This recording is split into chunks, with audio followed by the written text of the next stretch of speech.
খবর জেলায় জেলায়। জেনে নেব হেডলাইন্স। পুড়ে ছাই হলং বন বাংলো, বন দপ্তরের ভূমিকা নিয়ে উঠছে প্রশ্ন। অবশেষে সফল হচ্ছে ব্রাত্যের পরিকল্পনা, খোলা হচ্ছে কলেজে ভর্তির অভিন্ন পোর্টাল। রাতেও চলছে মেট্রো, চড়ছে না যাত্রী। চলে যাব বিস্তারিত খবরে। পুড়ে ছাই জলদাপাড়া জাতীয় উদ্যানের মধ্যে থাকা হলং বন বাংলো। ডুয়ার্সের বন বাংলো বলতে একেবারে প্রথমে যে নামটা আসতো, সেই হলং বন বাংলোতে বিধ্বংসী আগুন। 15ই জুন থেকে জঙ্গল বন্ধ থাকার জেরে বাংলোতে কোনো পর্যটক ছিলেন না। সেক্ষেত্রে পর্যটকদের মধ্যে কারোর ক্ষয়ক্ষতি হওয়ার সম্ভাবনা নেই।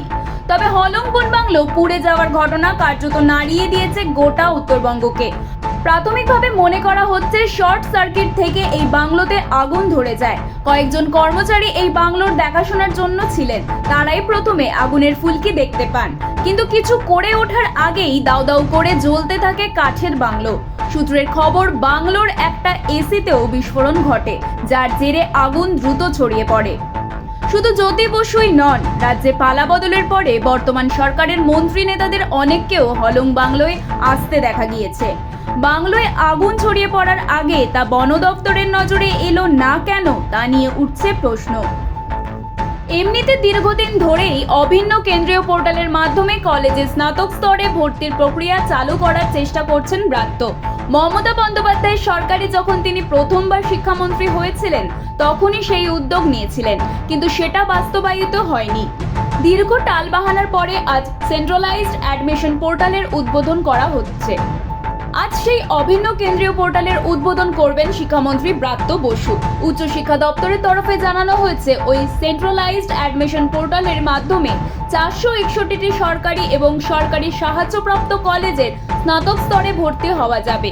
আজ থেকেই আবেদন প্রক্রিয়া শুরু হবে। 14 দিন আবেদন প্রক্রিয়া চলবে বলে সূত্রের খবর। তারপর সেই পোর্টালের মাধ্যমে পড়ুয়ারা জানতে পারবেন যে তারা কোন কলেজে সুযোগ পেয়েছেন, তার নাম কত নম্বরে আছে, সংশ্লিষ্ট কলেজে কতগুলি আসন পড়ে আছে। করোনার আগে শেষ মেট্রোর সময় ছিল রাত 9:55, কিন্তু করোনার পর থেকেই সেই সময় এগিয়ে আসে। দমদম ও কবি সুভাষ থেকে শেষ মেট্রোর সময় 9:40। এরপর 24শে মে থেকে আপ ও ডাউন লাইনে রাত 11টায় পরীক্ষামূলকভাবে মেট্রো পরিষেবা চালু হয়। আপাতত পরীক্ষামূলকভাবে রাতেও মেট্রো চলছে কলকাতায়, কিন্তু যাত্রীর সংখ্যা একেবারেই আশানুরূপ নয়। কত? গড়ে মাত্র 600 জন। পরিস্থিতি এমনই যে রাতে এই পরিষেবা বন্ধ করে দেওয়ার চিন্তাভাবনা করছে মেট্রো কর্তৃপক্ষ। সূত্রের খবর তেমনই।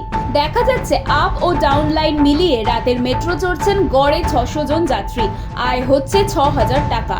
এদিকে রাতে পরিষেবা চালু রাখতে বাড়তি খরচ হচ্ছে। আপ ও ডাউন লাইনে দুটো ট্রেন চলে। মেট্রোর মুখ্য জনসংযোগ আধিকারিক জানিয়েছেন, ট্রেন প্রতি খরচ 1,35,000 টাকা। তার মানে রাতে দুটি মেট্রো চালাতে খরচ হচ্ছে 2,70,000 টাকা। এছাড়াও অন্য খাতে আরো 50,000 টাকার মতো লাগছে, কিন্তু তেমন সাড়া মিলছে না যাত্রীদের তরফে। পরবর্তী খবর পেতে নজর রাখুন আরবি নিউজে।